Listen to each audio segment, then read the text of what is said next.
Car colors. 1980. 2025. Yeah, they're a lot like McDonald's. It's Friday. I'm Akorn. Welcome back to Gen X and Millennial Memes, because apparently we've all agreed that nostalgia is way cheaper than therapy. So let's get to it, starting with this week's pop quiz. Which 1980s video game was the first to be turned into a feature-length movie? If you think you know, drop it in the comments. Then stay tuned, we'll have the answer later on in the show. I don't always listen to the 80s, but when I do, so do the neighbors. When we were kids and saw this, you knew it was about to get real. I've reached the age where I drive around and say, dang, I remember when all this was just woods. Drones blasting AC/DC and Scarlett Johansson are helping biologists protect cattle from wolves. See, even the cows like AC/DC. On my morning walk, 2 sprinklers counterclockwise, 1 clockwise at different speeds. Super Mario prepared me for this moment. And they say that you don't learn anything from video games. 80s parents, when you tell them you don't like what's for dinner, you might get a lot worse than that. Life hack. Keep a 40-year-old fridge in your garage, so you will still have a working fridge when the one you bought this year stops working next year. That is the honest goodness truth, too. I have a refrigerator from the early 90s that's over in my barn, and it still runs perfectly fine. That moment when you're worried about the elderly and realize you are the elderly. Knight Rider movie from Cobra Kai creators in the works at Universal Pictures. I wonder what kind of car that they'll use for Kit, because that right there could make or break the movie just by itself.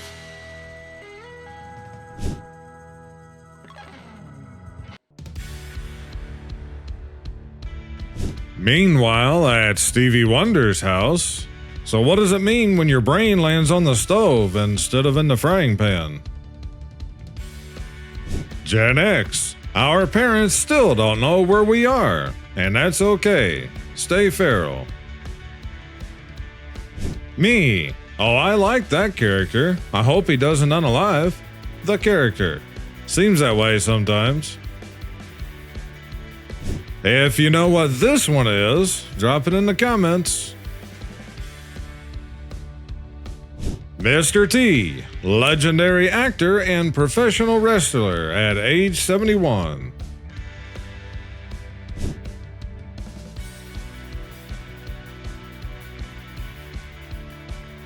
I'll hit you so hard that words describing their impact will appear out of thin air.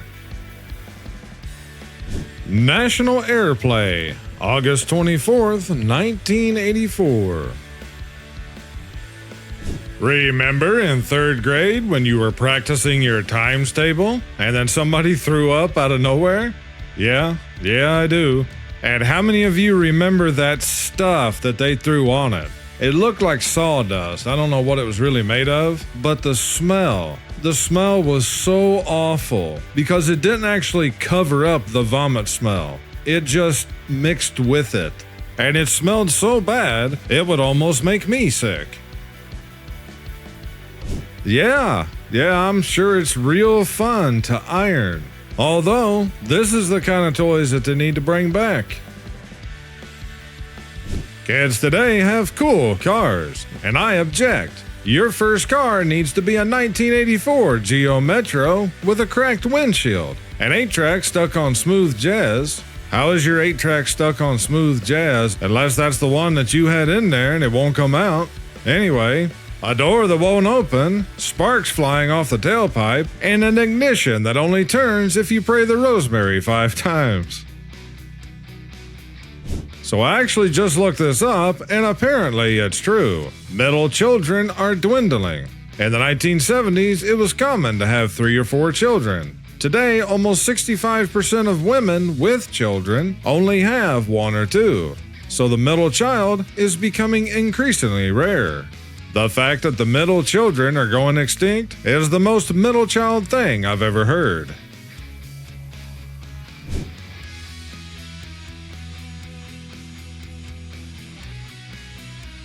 My friends asking me about movie recommendations. Me. 80s and 90s movies they've never heard of. You are standing where Ferris, Cameron, and Sloan were iconically filmed in Ferris Bueller's Day Off, 1986. A car part that would sound like it's completely made up to somebody who doesn't understand cars. I'm gonna go with bell housing. What part would you guys pick? Goodbye, Mr. Hooper. How many of you guys actually saw that episode? I didn't even know about it until just recently. I was actually looking into it some, and the guy who played Mr. Hooper, an actor named William Lee, when he passed away in real life, Sesame Street also had Mr. Hooper to pass away, and they hired an entire episode that tried to explain to kids what happened. His last appearance on Sesame Street was actually about 3 months after he passed away.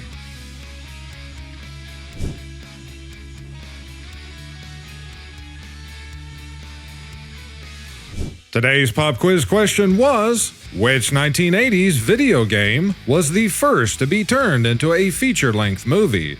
The answer is Super Mario Bros. Here's a clip I came across today while prepping content for the show. This is some of the behind the scenes, and also some of the problems that the actors faced while filming, especially poor old Bob. Did you know in Super Mario Bros., Bob Hoskins and John Leguizamo did not have a good time on set, and would often drink to deal with the terrible directors. Hoskins had the worst of it though, as he was required to do a lot of his own stunts, and this resulted in multiple injuries. According to Hoskins himself, he was stabbed 4 times, electrocuted, broke fingers, and was nearly drowned. The finger break came after a scene where the van door was accidentally closed on his hand, and he had to wear a splint for the rest of filming. The splint was painted his skin tone so that it wouldn't be obvious in the final movie, or they would pull down his sleeve over his hand so that the splint couldn't be seen underneath. It didn't work. You can still see the splint sometimes in the final product. And with all those injuries, I bet Hoskins was very tempted to say, "It's a me," quitting. Did you also know that the de-evolution weapon seen at the end of the movie wasn't a prop that was made specifically for the movie? The props department just painted a Nintendo Super Scope a different color and used it in those scenes. Nintendo wanted them to use the product, thinking that if the movie was a success, it would help boost the sales for the failing Nintendo accessory released in 1992, a year before the movie came out. Sadly, Super Mario Bros. Would go on to be a box office failure and only make back half of its budget, and the Nintendo Super Scope would go on to be an abysmal failure for the company and cease production in 1997. The Tim Hawkins Handbook of Alternative Cuss Words, field tested and mother approved. I just thought this one here was pretty funny. You guys are welcome to pause the video if you want to read it. Did any of you guys ever see a rotary phone that hung on the wall like these back in the day? I never did. And I'm guessing that this is probably some vintage remake in the late 90s or early 2000s maybe? I don't know, maybe I'm wrong. Futuristic movie timeline. You are here. No, we're not there. We're much further along than that. IDIOCRACY is only the 4th movie from the bottom. Although Soylent Green probably is happening right now.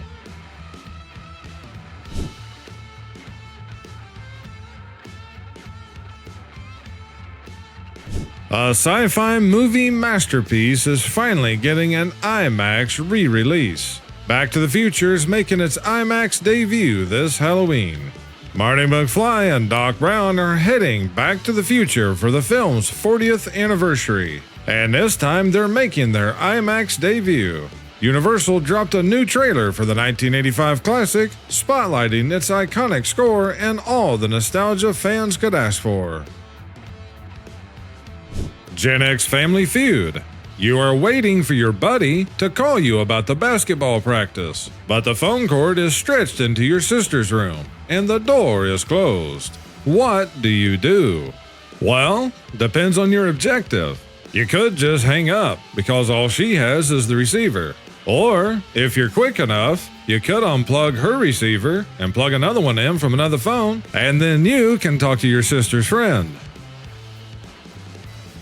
My grandpa's fishing boat. No motor, just oars. No lights or numbers. No live box or swivel seats. As you can see, he had no problem catching fish. Of course, we ate the fish back then.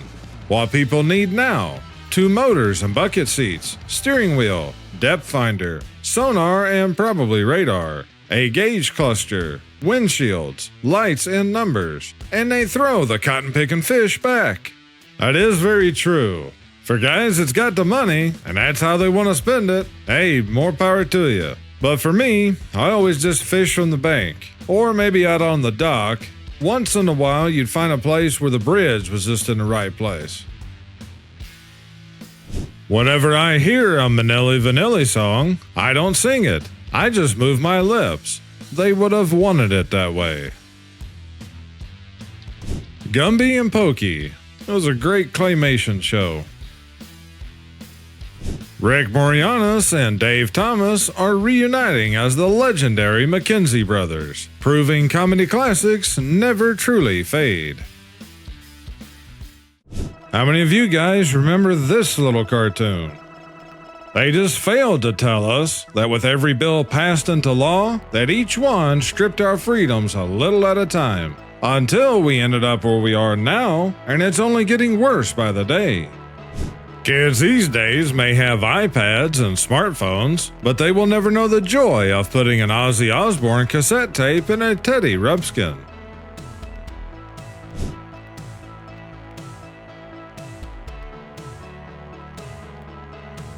You have to survive 20 minutes with one of them to receive $100 million.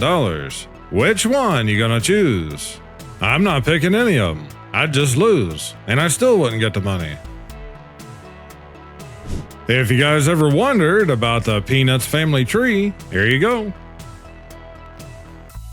1970s childhood trauma. If your childhood had orange carpet, orange wallpaper, orange furniture, orange dishes, orange decorations, and orange curtains, you may be entitled to compensation. How many of you guys remember these chalkboard toy storage cabinets? I haven't seen one of those in a lot of years. You have to eat your birthday month for a month or starve.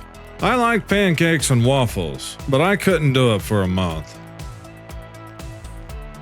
Do you remember before the internet that it was thought the cause of collective stupidity was the lack of access to information? Well, that wasn't it. No, that certainly wasn't it. Today, people have access to almost unlimited information at their fingertips. But yet, we have some of the dumbest people that's ever walked the face of the earth. Sometimes I think, but then I forget. All too often. The Adventures of Rocky and Bullwinkle and Friends. On YouTube, I clicked on a Rocky and Bullwinkle and got this disclaimer for a 1960s cartoon. Some episodes of this series depict negative stereotypes of people or cultures that were common in some comedic content in the 1960s, but are wrong and do not align with today's values of inclusivity and representation. The world is run by eggheads and double domes. I'll be so glad when they're all gone. Unfortunately, it's just getting a whole lot worse, as I'm sure many of you know just from watching YouTube. And even then, you're only seeing part of the story. But it certainly is pretty sad to see how this society has declined so quickly. You knew the album was great if they hit this lean on the cover. How many of you guys had the original style Mr. Coffee Maker in your house? My dad had one of these for I don't know how many years. A rare photo of a McDonald's staff member collecting apple pie filling in the 1980s. Yep, actual photo. Who still picks up a penny off the ground when they see it? Well, if it's a 1981 penny or older, it's mostly copper. Those is actually worth something.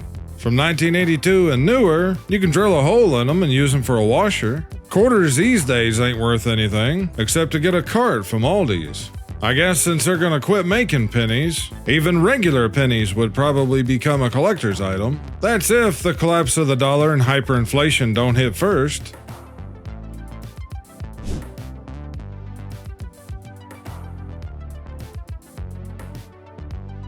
And I'll end today's show with this. If walking is good for your health, the postman would be immortal. A whale swims all day, only eats fish, only drinks water, and is fat. A rabbit only eats vegetables, runs and hops all day long, and only lives 5 years. A tortoise doesn't run and does nothing energetic, yet it lives for 450 years. And you tell me to exercise? I don't think so. I don't know. Maybe something to think about. But that's it for today's show. We've officially remembered more than any of us needed to. So go share this video before you forget about it again. And I'll see you guys back here on Sunday's show. Until then, I thank you all for watching. You guys take care and stay safe this weekend. This is Akorn, over and out.